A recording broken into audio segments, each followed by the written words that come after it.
Limata. He will be starting soon. Oh, story time with Mr. Limata, where all your dreams come true. Oh, he brings to life your favorite stories with a great big smile. You won't leave lonely, won't you start all the reading? I just can't wait to be hearing story time with Mr. Limata. He will be starting soon. Oh, story time with Mr. Limata, where all your dreams come true. Oh, he brings to life your favorite stories with a great big smile. You won't leave lonely, won't you start all the reading? I just can't wait to be hearing.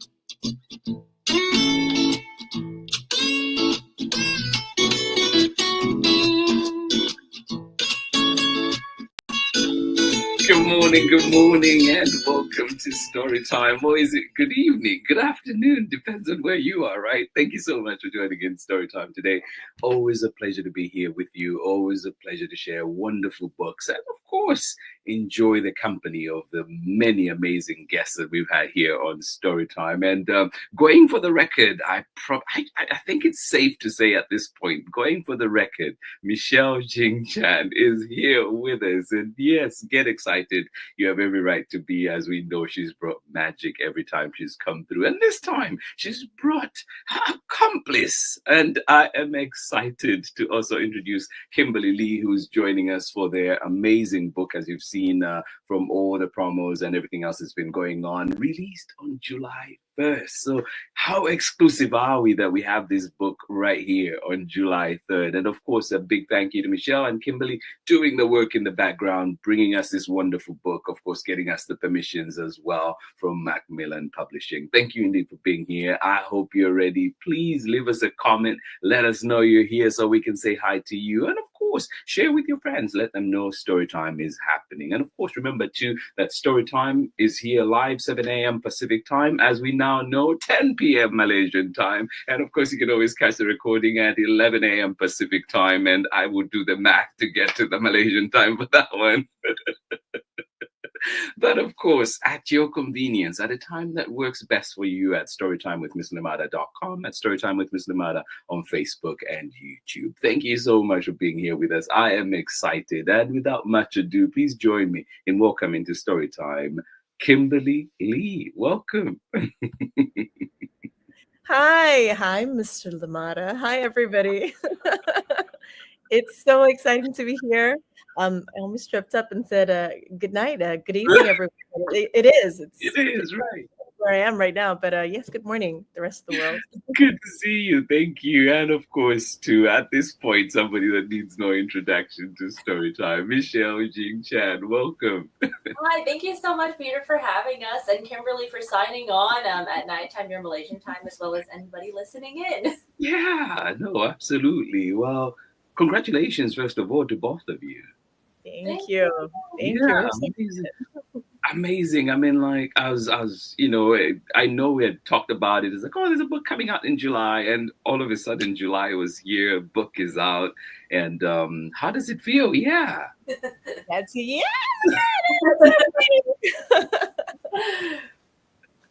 Maybe we'll start with you, Michelle. How does it feel?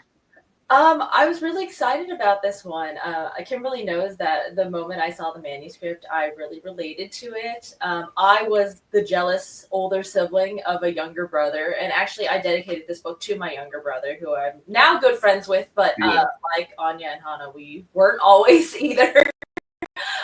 So yeah, I thought it was such a sweet story, and I love the incorporation of Chinese culture and Malaysian culture and these little personal touches from Kimberly's own experience of being a mom and seeing her kids being the jealous ones. Yeah. Oh, I love it. And before I come to you, Kim, too, I see Jem is here. Jem, Always a pleasure to see you. Best agent ever. Thank you, Jim. Are you signing on, amateurs? Come on, Jem. And good morning to you, Nadia Blaine Fisher, as well. Thank you so much for joining in. Let us know where you're joining in from. Let us know so we know. Is it, are you also 10, 15 hours away or are you somewhere near? Thank you. And yes, for you, Michelle, Kimberly, how does it feel? I can't quite believe it's actually out and physically in our hands already. I think this was definitely a labor of love. It was slightly cathartic for me to write this. Michelle knows because, as I mentioned in the book, I'm actually an only child. And then you have yourself wondering, like, why is an only child writing about sisterhood? I have two kids. I have two boys, actually. And it was them navigating and actually still navigating what it's like to have a new person in the family when my second came in. With all, the friction of sibling rivalry and the dynamics of just welcoming a new member into the family. And so in that process of feeling all my feelings and then trying to channel it into something productive, this story came out. Yeah. And I wanted this to be sort of like a hopeful ode that they could turn to and go, hey, at the end of it, it's a story about how love grows with time. It doesn't come instantly. As we would know with the many people in our lives. But yes, it was very much inspired by my two boys, and it is what it is, and we're so excited that it's out in the world right now. No, I love it. I love that. Yeah, no, that is really fascinating that you're an only child and have that. I on the other hand, I mean, like I do have cousins that were younger than me that grew up with me, but I am the youngest of three, and so it's a different. I know how. I'm curious to ask my sisters. I've been thinking about this after after seeing the book and knowing what it was about. Just thinking like, how did they feel? How did they feel? Did they feel am I spoiled? But that is fantastic. Well, Michelle, for you too. Before we jump into the book, just thinking, only child. I know you have a sibling at least. So how is that for you? How did it connect? Any things that resonated or anything that you were able to tap into in a particular way? Yeah, 100%. There's I think when I first got this manuscript, I sent a photo, like a family photo, to our editor and art director and Kimberly of there's a picture of my brother in a stroller when he was a baby and me as a toddler with like the maddest expression on my face. I actually use that a little bit. So cute. All the amount of anger you can fit on a tiny face is hilarious. But I actually use that as a reference for some of the scenes in the book where Anya is looking super mad at her baby sister. So yeah, I mean, like I said, I feel like it was quite relatable. As Kimberly said, it's an adjustment when you're used to getting all of the attention and being the only child to have a new person in the family. And it takes a while, I feel like, to build that relationship and to realize that, oh no, this is more of like a built-in friend who's going to be there with you for your entire life. So I have my brother and I have a great relationship now, and he has a copy of the book now. So. No, I love it. And then, we could go on just sharing all those little bits, but we'll come back to that after we've read the book. And how lucky are we today, too? Just a reminder to everybody that's joining in that we are indeed joined today by the creators of this amazing book, 100 Days, A Story of Sisterhood.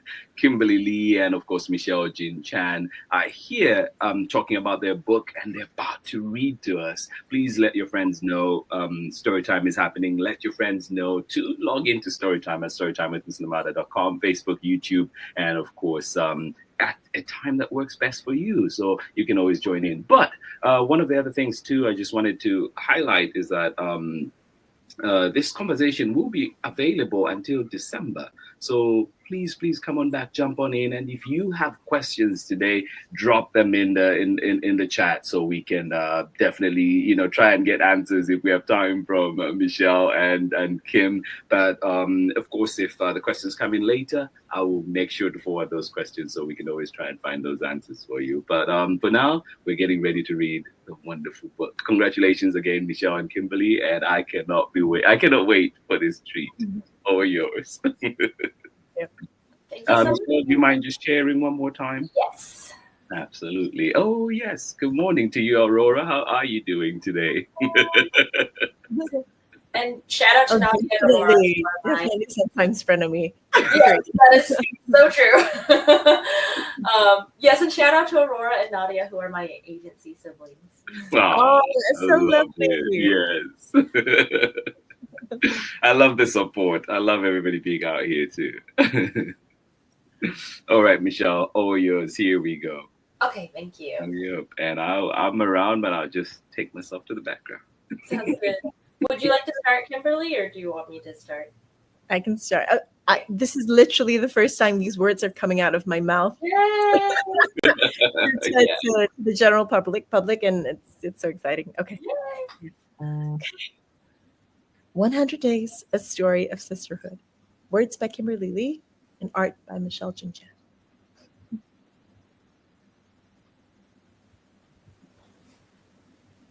There were many days between Anya and her mama. There were rainy days, and we only wear yellow days, playground with Papa days, and days when they paid Anya's favorite aunt, V, a visit. Hi, sis. But best of all were those days that were so long they turned into nights. Nights filled with snuggles and stories, as Anya and Mama watched the stars above, and the stars above watched back. One day, however, was very different from any other before it. That was the day Anya's baby sister, Hana, came home. Slowly, the days between Anya and her mother started changing. Mama needs to rest. I'm sorry, Anya. I'll play with you later, okay? Anya knew this had to be Hannah's fault. Hana, who everyone fussed over, who couldn't paint, hang off the monkey bars, or do any of the things Anya could. As the days turned into weeks, Anya still found it hard. Sure, she'd smile when Hana grabbed her finger, and once in a while, Anya would look at her sleeping sister, feel a tug in her heart, and wonder if that might be love. But when she saw Hana with Mama, those feelings quickly disappeared. The older Hana grew, the less time Anya seemed to have with Mama. Hana was turning 3 months old soon, and there was going to be a big party to celebrate her 100th day. It would be a day of many firsts for her sister. Her first time meeting family, friends, and even getting her hair cut. All Anya wanted were her quiet days with Mama. But she was busy preparing for Hannah's big day.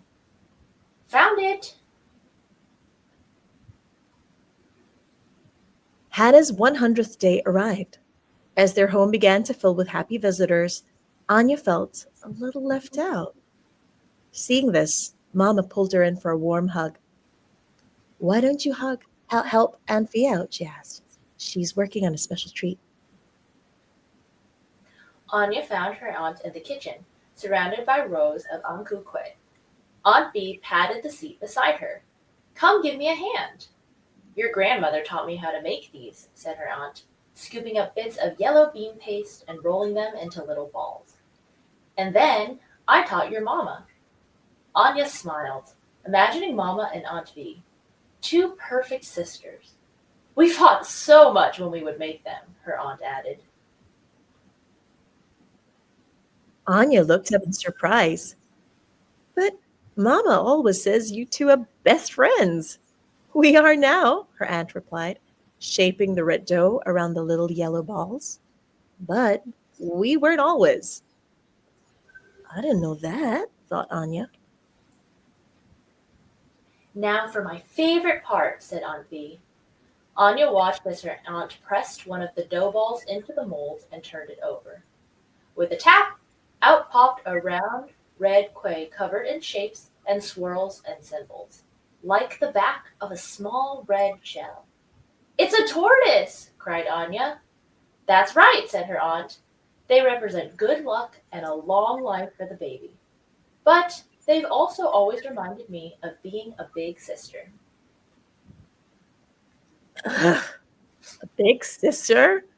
Anya wrinkled her nose. I told you that your mama and I didn't always get along, said Aunt V. Sometimes love doesn't come instantly, she continued. It comes in days, slow as a tortoise, hiding in its shell, waiting and watching. And with each passing day, that love emerges until it grows old with you and you with it. Just then, Anya heard a loud cry. It was Hana. Racing into the living room, Aunt V and Anya found Mama, Papa, and a wailing Hana. Anya looked at the scissors in Mama's hand. Her little sister must be scared. Don't worry, it's just a little snip of your hair, said Mama reassuringly. Rushing to Hannah's side, Anya held up her finger. Here, hold on, she said. Hannah stopped crying as she gripped her finger trustingly. Mama quickly cut off a lock of Hannah's hair for safekeeping. There, all done. Thank you, Anya. What a good big sister you are, she said with pride. Aunt V gave Anya a secret smile. And Anya knew that her aunt was right. Sometimes love comes slowly, in days and moments that creep up on you and hold on to you tightly as a little sister can. There would be many more days ahead. Rainy days, and we only wear yellow days, playground with Papa days, and days when they would pay their favorite Aunt V a visit. But best of all would still be those long days that turned into nights, filled with snuggles, stories, and stars that watched back.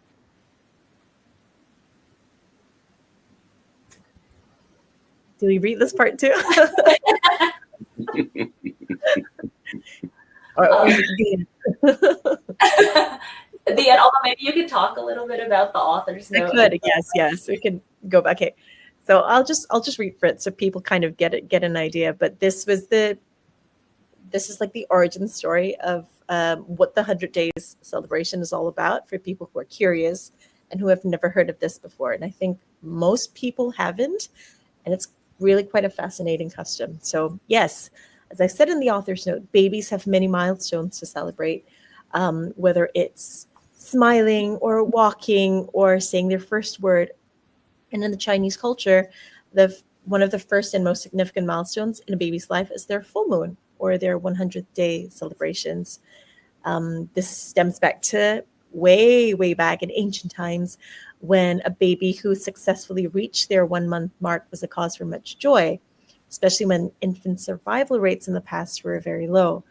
The first 30 days would represent a baby's full moon, which signals their strength and good health, marks the end of the confinement period for the mother. That's like the recovery period for a mom postpartum. And many families now prefer to commemorate this special occasion instead of the 30-day mark at the 100th day mark, because obviously mama needs more time to rest. And after the first crucial 3 months have passed, so that the baby is a bit more stable and the baby's health is a bit better. And the 100th day celebration is also an honored tradition in other Asian cultures, such as in Korea, where their celebration is known as Bakil. In Japan, the milestone is known as Okuzumi. And for anybody who is Korean and Japanese, and if I butchered your beautiful languages, I am so sorry. And a bit about the 100th day celebrations. During the day, baby and mom would be introduced to the community. They would actually meet people for the first time.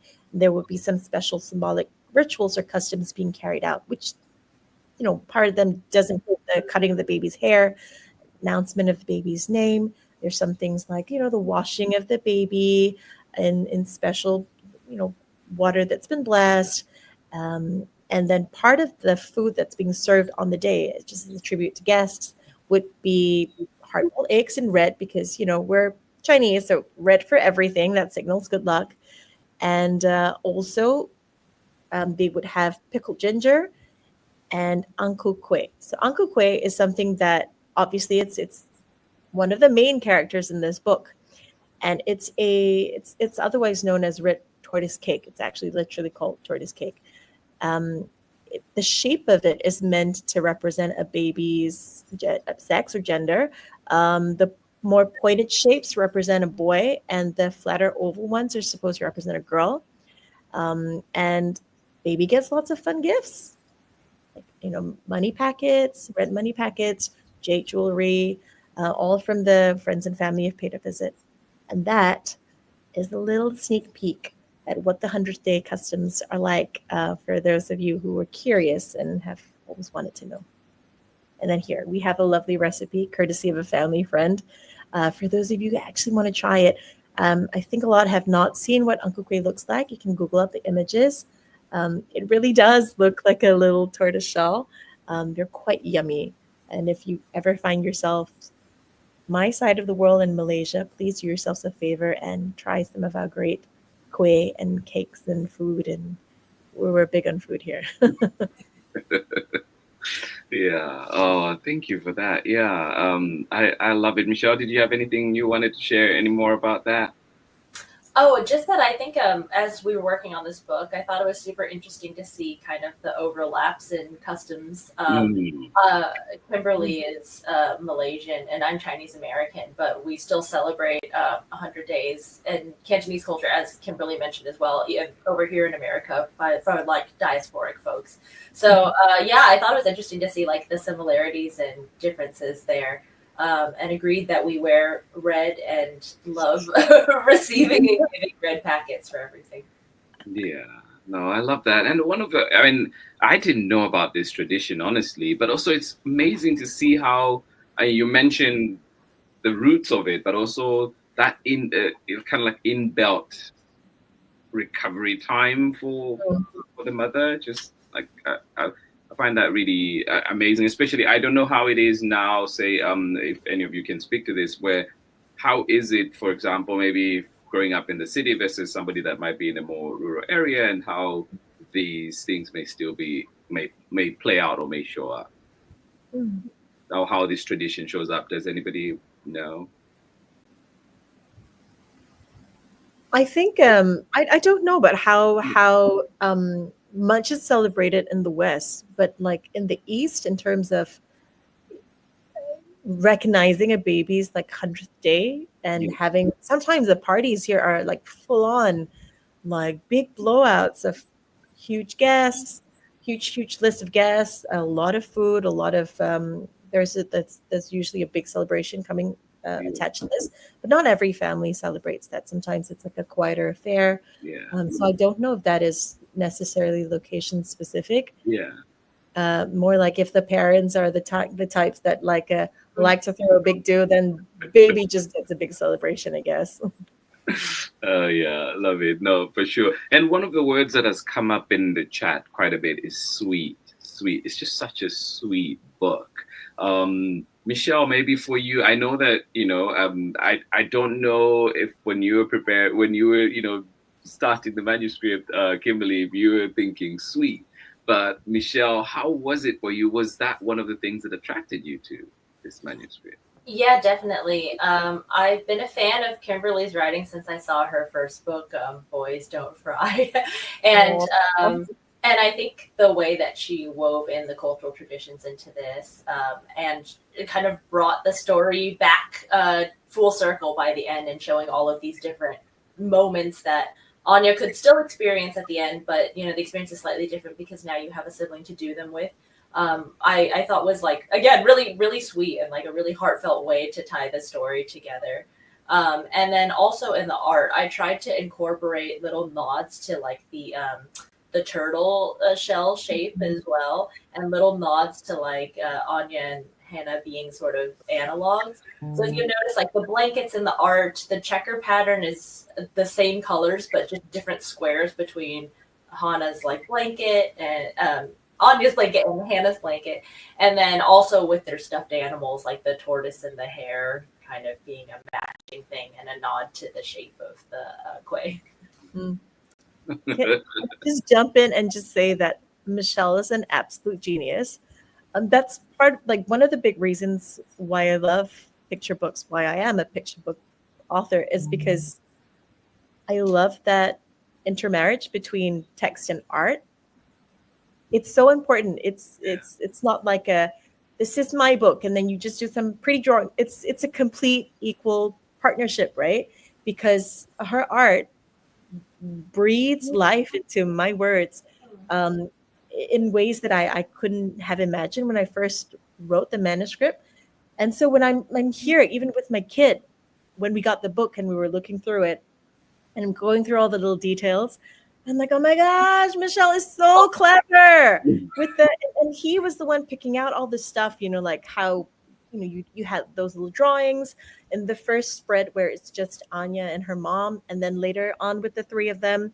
And then my kid's going, oh, look, there are like now four of them. And oh, the banner has changed. And oh, the flowers are now from 1 to 2. Let's represent the sisters. And like, look at the genius in that. Look Thank you, Kimberly. I'm so glad your son noticed. And yeah, completely agree. I feel very, very lucky to have been paired with Kimberly and other authors too, like Tracy, like Amanda, who have been on the show as well, who are very good about crediting their illustrators and very good about recognizing that like this is a partnership and that we're working together to bring this story to life. So thank you, Kimberly. No, I love that. And Michelle, we do have evidence of your reaction. And this is,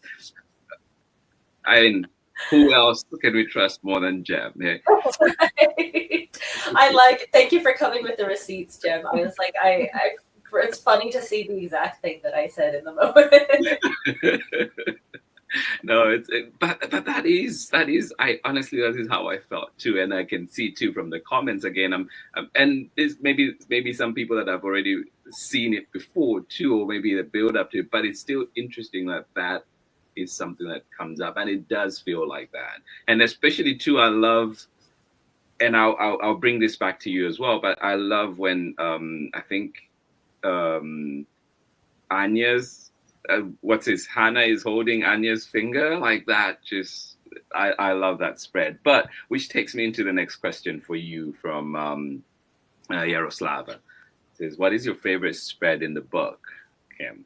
And what was your favorite page to work on, Michelle? And we can bring the book back up if you want to talk through that. But but I thought that was a brilliant question. Thank you, Yaroslava. Yeah, Kim, tell me which page you want me to land on for your answer.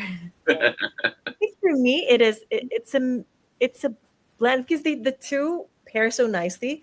But I think honestly, the last page, the last spread, really hits home for me because it's a culmination of the whole journey that we've been on, where it echoes back to obviously the first page where it's Anya and her mom doing all those things, but now it's Anya and Hana, and she's become so much a part of that family that there is that whole journey, and you've done it in a way that it's not everything neatly tied up in a bow tie, because you can still see with the three of them, for example, with them fixing the hair, it's not hearts and flowers all the time. They still end up fighting. That is the reality of being a sibling. But even in that, the beautiful moments far outweigh the tussles that we have, with the ones that we love in our families. And for me, it's such a beautiful representation of books. I really love that hits so many emotional chords for me. And that's truly one of my favorite spreads. Also the ones where you've done that journey between Anvi and Anya and Hannah's mom when they were kids. And this paired with, so for me, these words, they're the foundation of the whole story.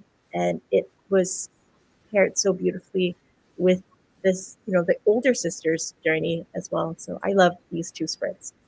I can't decide, like asking me to pick between my children. Yeah, well, first of all, shout out to Yara as well, who's another agency sibling. So thank you for joining. But yeah, I actually agree with Kimberly. I think my favorite one is this last one as well because of that full circle moment. And I had a really fun time literally pulling up like the first page and this last page as I was doing the art and figuring out ways to sort of make it similar but different, like Kimberly said, because now this is sort of a new scenario. So there's other details that I tried to work in here, like obviously, for example, like the stuffed animal tortoise here to match up with Anya's hair. And then also like the coloring pages showing like that Hana at this point can't really color yet, but she's just enjoying being with her sister.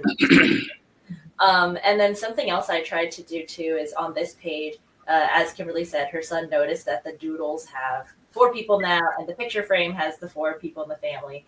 And I also tried to make the plant like longer and bigger to show that time has passed. Yeah, one more thing I tried to work into the art for this last page that I had a really fun time doing is that throughout the whole book, Anya is wearing like warm colors and her sister's wearing cool colors. But by the end, their mom is wearing like a purple, like a blend of the red and the blue. Oh, I love that. Yeah. I know that. I love that. I had a really good time working in like fun details like that. Wow. And I also really loved this last line of this spread. I think Kimberly did like such a beautiful job tying it together. And again, the word is sweet. Like you can really feel like the calmness and sort of like the love in this last page and in that last line. Yeah, no, I love that for sure. I love that, Michelle. My brain hadn't even gone there. I know joked about this at home and just with friends at times too. On I don't know what you call them. Is it continuity something in movies or like for shows? Where the ones that make sure that whether Yes. if a scene continues the same or the background bits are all in place, and so it's just fascinating to hear about that in the picture book because I've never really thought of that. Yeah, it's I enjoy doing that for other people's art too, and just like I feel like every time you read a picture book, you notice new things, and not just in the art, but as Kimberly said earlier, kind of the art and text working in harmony together to tell something that you wouldn't be able to get from just the art alone or the text alone. Yeah, oh, love it. And we do have a question too coming in from more from Yaroslava and says, "I love that we only wear yellow days. Is it? It is very funny. Is it about specific days?" But before we go into responding to that, just a reminder to those that are joining us today that we are indeed joined today by Kimberly Lee and of course Michelle Jing Chan, and they are talking their brand new book, 100 Days. A Story of Sisterhood, and just beautiful book, sweet keeps coming up, and it is a wonderful book. And please remember to find it wherever you find books. Ask for it at your local library, so others can get to read it as well and get to share in this joy and this lovely tradition, learn it. And of course, there's an important life lesson in here too. I think I love the part when the aunt comes in and is sharing the story how they did not always get along, not get along with the kid's mom, but as life has gone on, there's just they've learned, they've come full circle in a way and appreciate their sister and love their sister. And so just looking at that, but just a snippet of the book, wonderful book. Remember to follow these 2 creators on Facebook and Instagram and all their socials, and you can find them right there. So thank you for joining in today. And we're continuing the conversation, but please remember to support these amazing creators, this wonderful book that we have here today, a beautiful gift for all of us. Coming back to that question though now, was that in reference to a specific day or specific days? Maybe that's a question for you, Kim. I love that you pointed it out because I wanted something that tied in with the concept of 100 days, right? I mean, obviously it's centered around this very big party, this big celebration, but life isn't the sum total of just like big celebrations. It's in the day-to-day that love builds, right? So I wanted to weave in the concept of the different days that Anya had first with her mom. That would include, what do you do on rainy days? Let's just dress up. Let's just have fun with that. That's very much stuff that I used to do with my mom too. I'm really very close with my mom. Playground with Papa days, visiting aunt days. It's the concept of days. And then one day changes everything. That's the day when her sister comes in the picture. And then again, it's the passage of time, right? It's the days turning then into weeks where you have to grapple with this new person in your life before then culminating in this concept of love growing in a day by day thing. So I think my very long-winded explanation is that um, the We Wear Yellow days, it was just something fun. I think something that was a loving throwback to something my mom and I would do when I was younger. But it is also a call back to the concept of each day being a treasured memory. Well, thank you. Yeah. Thank you. No, thank you for that, Kimberly. I really appreciate that. And I was going to say too, when the first time I read that on my own, I was thinking like, oh, there will be plenty of days ahead, and I can see there's a fourth, and usually those happen during rainy days. But the first thing that I had gone to was rainy days, as in life's rainy days. Like there'll be like the figurative rainy days, and so I was just thinking of that too, how there will be days like that, and just thinking, or like when the little sister comes in, you're always crying, and there's all that. So it's just like there will be days like that, and it's going to be, it's ups and downs, right? But yeah, I appreciated that part so much. And yeah, thank you too. Yes, please remember to request your libraries for these books. It's another way to support for sure. Anything else, Michelle, that you wanted to add to that as well? Sorry. Oh, no. I was just thanking Aurora for requesting at the library, but and thank you, Yara, for your question. Yeah, and then too, like it seems like there's some lessons, whether they were designed or they just happened to come out because of the way the tradition is set up. Noticed a few lessons in there as well, with some which I've been, I pointed out, like whether it's rainy days, thinking about that, or the aunt coming in with the extra wisdom. Was that by design, or how how did all that all come about? In terms of, I think what I was trying to communicate, it's the power of also wisdom and love being passed on and passed down. Mom and V definitely had a very sort of frictional relationship when they were growing up, and she says it in a line there that it's like, but Mom always says that you two are best friends. That doesn't happen, lightning bolt instant for most people. It takes time, and I think that was something that I wanted to communicate. This is like a life that has been lived and wisdom that has been earned painfully through the day to day, and it's something that her aunt probably wanted to pass down. It is the wisdom from a big sister to another fellow big sister. They're both the big sisters in the family, and there's a very unique connection that they share that younger siblings may not necessarily understand. We were just talking about that, Peter, right? Before, like, you got to ask your sisters like how they felt when you were growing up, because you're the youngest child. And it's, I think, a responsibility and a burden I think a lot of older siblings feel. And it's also the aunt stepping in to say, hey, I feel you in this moment. I understand you. I was you. Trust me, you're going to get through this. It is going to be okay. It's not going to be instantaneous, but I see a better relationship for you and your sister in the days to come. So that was, I think, what I was hoping to communicate with that relationship between the two. Oh, I love that. Michelle, did that resonate for you as well? Oh yeah, 100%. I loved the addition of the aunt in the story, and Anya's surprise when realizing that their relationship wasn't always like this. And I tried to convey that in the art as well, with Anya's like stuffed animal rabbit is actually like passed down from her aunt and her mom. So it's the same one that they're fighting over in that same spread. Mm-hmm. And then you can see when Anya has it in present day, it's the same one, just a little bit more yellowed and older, in the same way that, as Kimberly said, the aunt is passing down wisdom. They've passed down their toys to the girls as well. Mm. And maybe this one for you, Kim. Like, how do you split your time with your kids now? And also just thinking, was the preparation different for your first child versus second? And knowing, well, yeah. And I'll come back with a follow up. But just thinking about. I was going to say time. What's that? What? As a parent, what?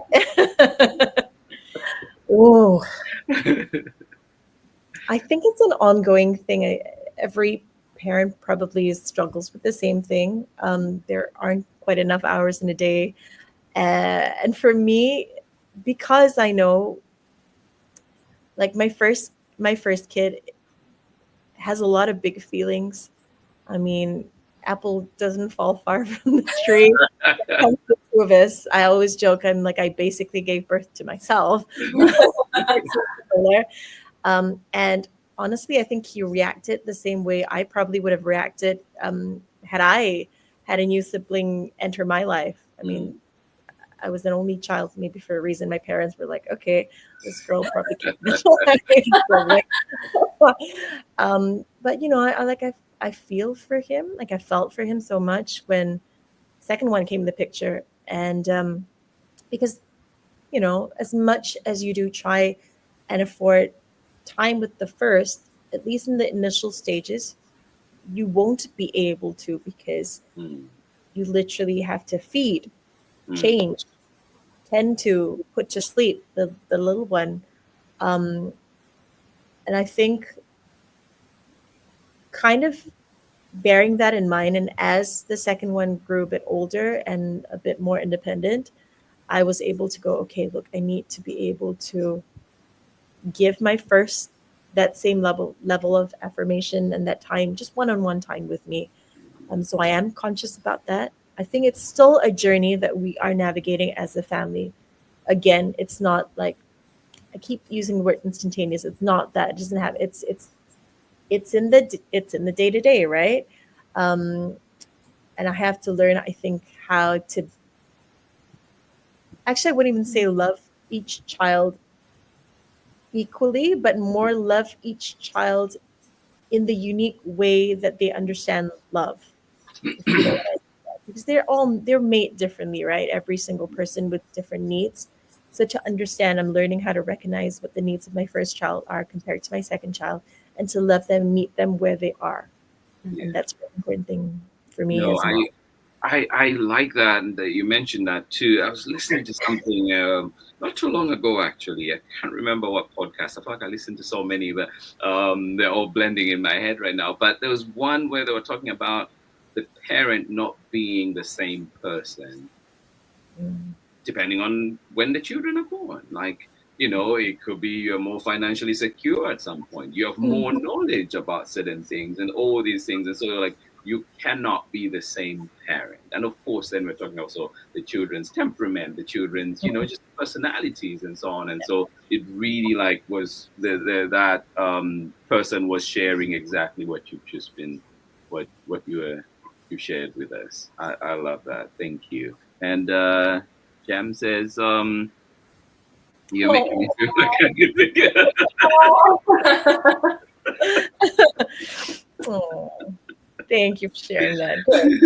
Jem, Give them I am with you on that. No, I am with you on that. I don't have kids yet, but I was thinking about my two older sisters, and I was just thinking, I was like, I need to call them. I need to, like I just need. Well, full transparency, I felt like at one point they annoyed me so much. So it still happens even in the vlog.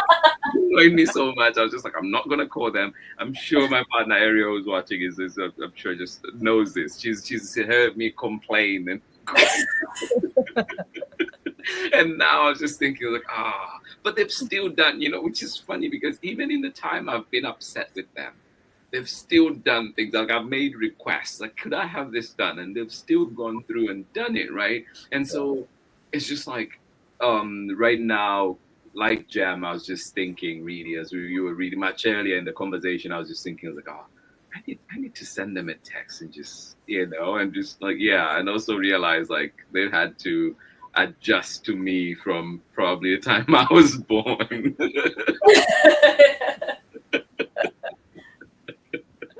It's hard being the oldest. Oh, It is hard to be goodness. the oldest. Yeah. Anybody out there who's out there too, who's the oldest child, and how is that for you? If you can, please drop us a message and let us know. But yeah, thanks for sharing that perspective, really, because I think Michelle and I cannot relate to this. Yeah, that's true. I think I mean, I'm very impressed by anybody who is able to juggle like having two young kids and being in publishing and writing these stories. And Kim, I think it's very apparent through this, like you know, how much of it is personal to you, observing your boys and observing how their relationship has grown. Which is why I remember being really shocked when Kimberly and I first chatted live, and she told me that she was an only child, because I was like, wow, I think you nailed what the sibling relationship dynamic is like. Right. Yeah, no, absolutely. And it's so interesting. The other day I was talking to my partner, and I was just talking about you know, first memories. We kind of started talking about first memories. And being the youngest, I was saying that my very first memory, one that, you know, like at least the earliest I can remember, is being with my two sisters, walking to they were called warfare halls at the time, but you'd go to this specific space where every, you know, kids in the neighborhood would go. You'd have your ABCs and everything, and, you know, eat amazing cookies. They did have good cookies. I remember that too.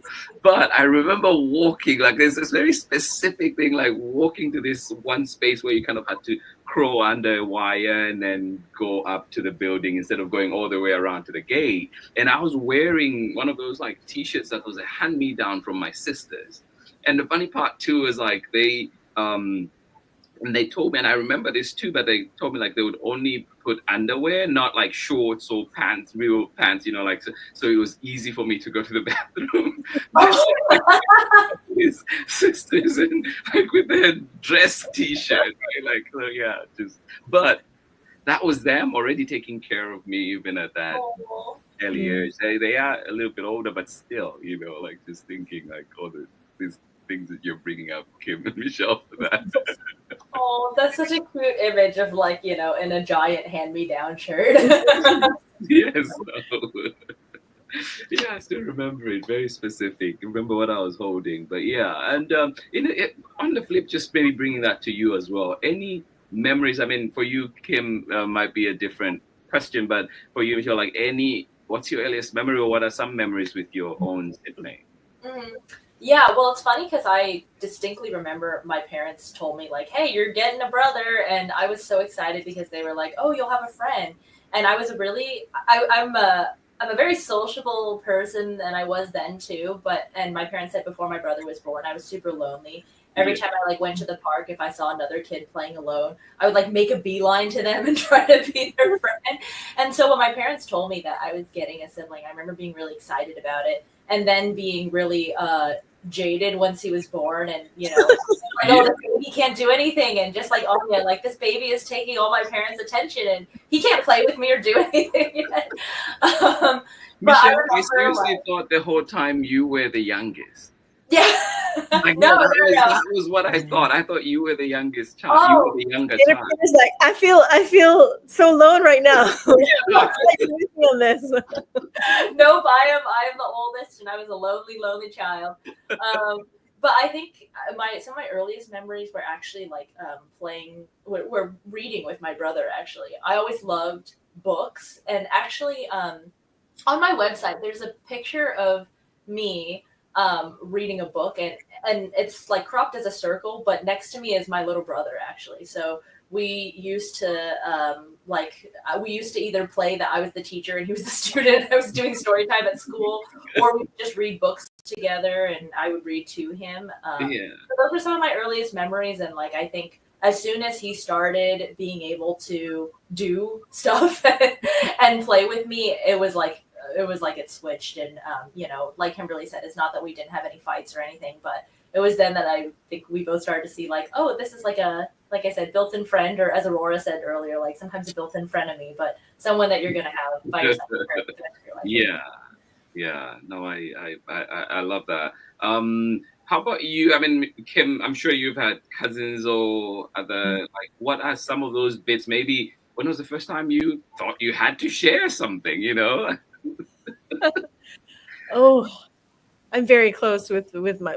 I come from a small family, so Yeah. like my cousins, and I have this one cousin in particular who, like we're 8 months apart, so we are close. It's Yeah. boy cousin of mine, and so uh, all I knew growing up was that I loved being with my this cousin of mine. I would be so excited heading over to my grandparents' house and just spending time. And only later in life did he tell me, he's like, did you know that when we were growing up, every time you you barreled through the door looking for me. I ran and hid. I was terrified of you. I'm like, why would you say that? He'd be like, you use me as a pony, Yeah. you use Oh, me as a gnawing bar, you chewed on me, you hit me, you I I was having the best time. Yeah, right. Oh my goodness. He That was the is, one being abused by me, poor yeah. fella. But that was, that's just like a funny story. That's the closest thing Oh, to yeah, to no, I love that. I love that. Definitely perspective on that. But also we do have a question from Aurora, and it is, what does your what ages did you imagine the girls in the story to be, and why those ages specifically? Ooh, that's a very Yeah, intriguing question. that's a really, Um, yeah.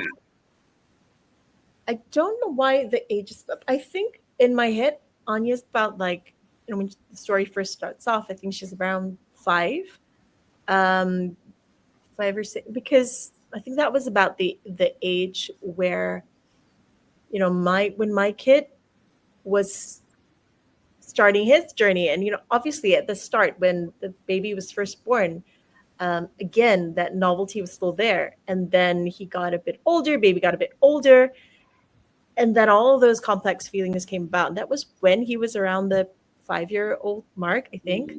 And so in my head, that's around the age for her. And then little baby Hannah is just newborn. But towards the end of the story, you can obviously see that beautiful progression that Michelle's brought out so nicely. She's a bit older now. She's able to do some of the things that her older sister could do with the help of her dad. And so, yeah, maybe by this age, she's around, I don't know, maybe around 2 or Mhm. so. And there's nice kind of progression of time with that. Aw.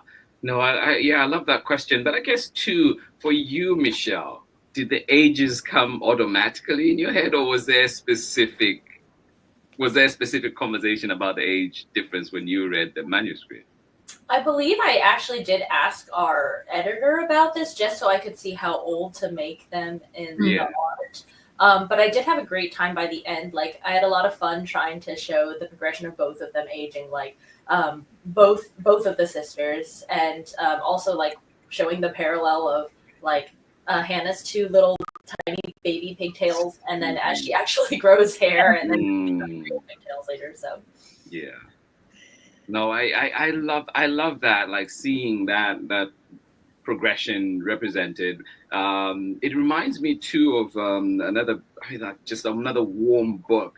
Um,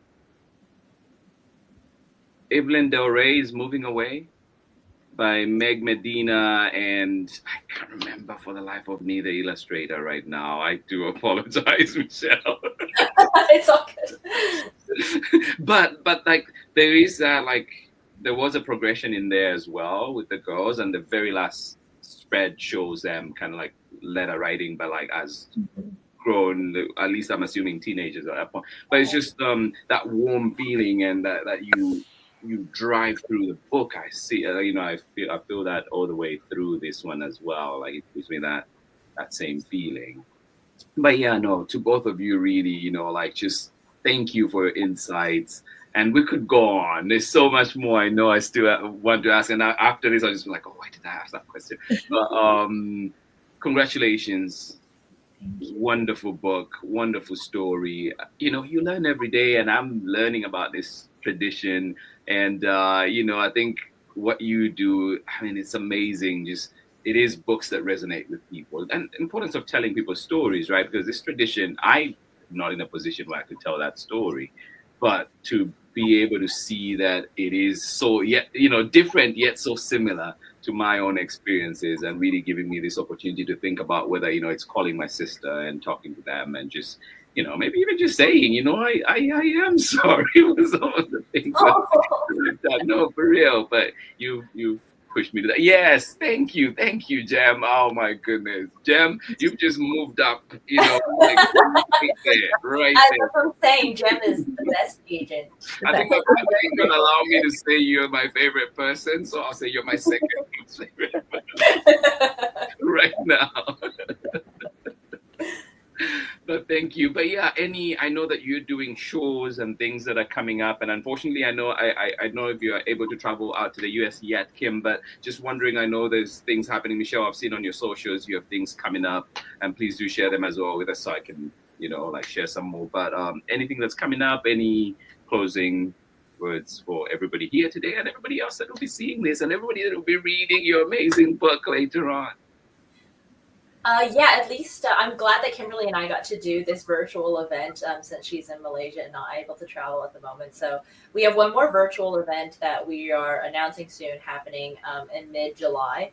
My friend and fellow Kidlit author illustrator Karen Ko and I are starting a new very casual show on Instagram Live where we'll be bringing on Kidlit guests and live drawing actually characters from their book as we ask them questions. So Kimberly will be on it, and if you want to see me and Karen doodle these characters, we'll be doing that as we talk to her about questions. So keep an eye out for that. That will be announcing soon. And then I also have a few in-person events in the Seattle area for 100 days, some of which are with other fellow Kidlit author illustrator friends. So yeah, if you're in the Seattle area, I would love to see you at one of those. Yeah. And for you, my love, by the way, I know like Chloe and Nadia, and I really wish, so badly wish I could be there in person. Oh.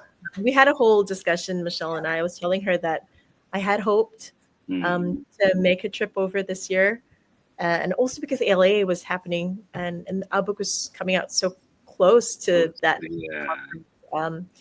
But we all know it's a bit of a difficult time at the moment, so we pull back for at least this trip. But I live in hope that I will finally get to meet Michelle in person someday and do an event together. She is amazing, by the way. She is. She's really. We had a wonderful time when she was out here in the day. Yes, likewise. But sorry, didn't mean to be rubbing it in, Kim. Sorry. Yeah. Someday. On this spot, Peter. But yeah, no, thank you so much. And I just I guess one last question for you, like what do you, I mean, there's all these things you're doing, you've done the hard work, and now the book is out in the world. What do you wish for this book? Like, what would you count as success? You know what? At least for me, I think that if it resonates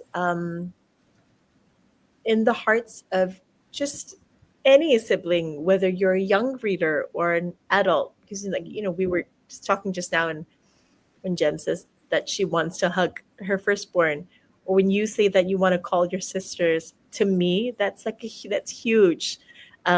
That if it triggers something in your hearts to kind of build up on your own family relationships, to me, that would be the absolute joy and intention and message of this book being carried forward. So yes, thank you for filling me up today and saying that. It really makes me feel that we've created something special, and I hope that more people really do get the opportunity to read this book of ours. And I would say the same thing too.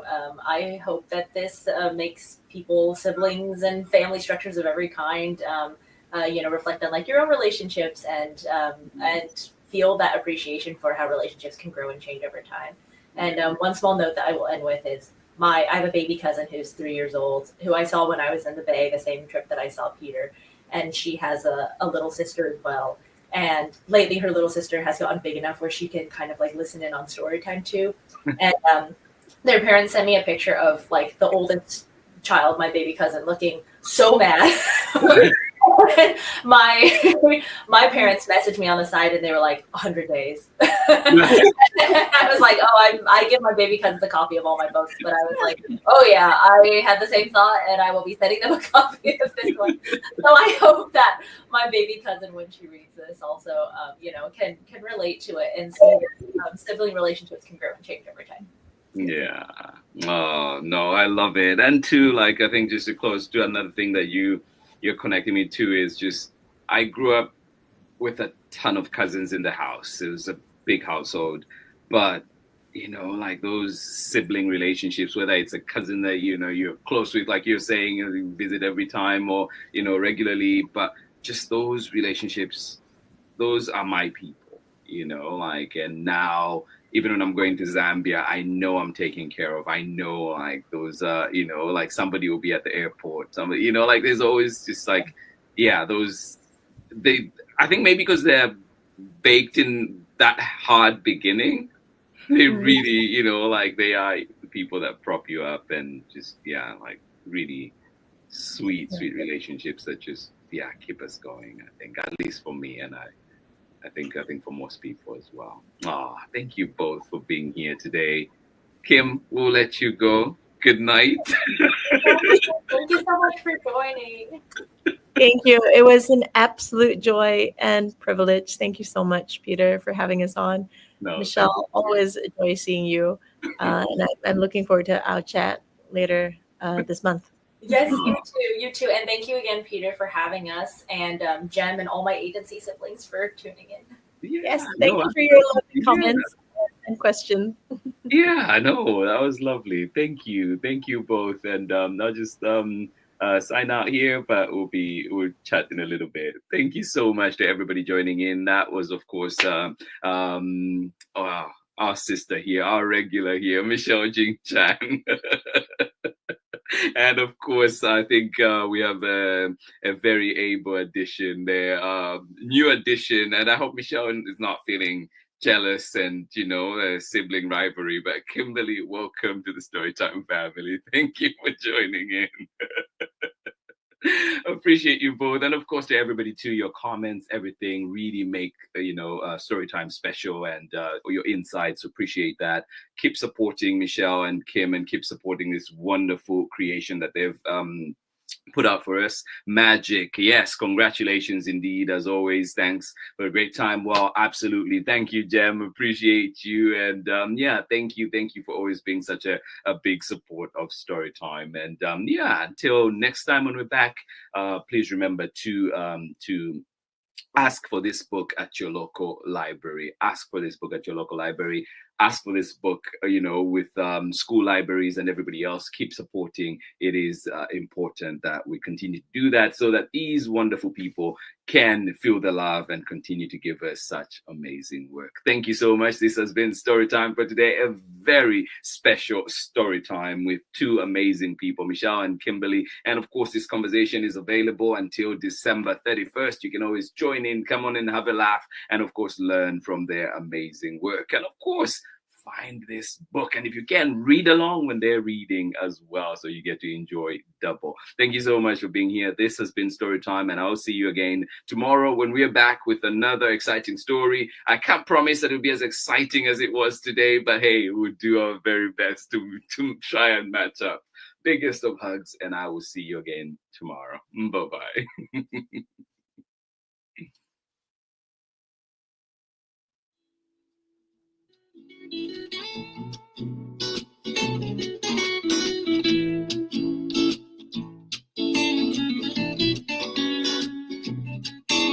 Story time with Mr. Limata. He will be starting soon. Oh, story time with Mr. Limata, where all your dreams come true. Oh. life your favorite stories with a great big smile. You won't live lonely, won't you start all the reading? I just can't wait to be hearing story time with Mr. Limata. He will be starting soon. Oh,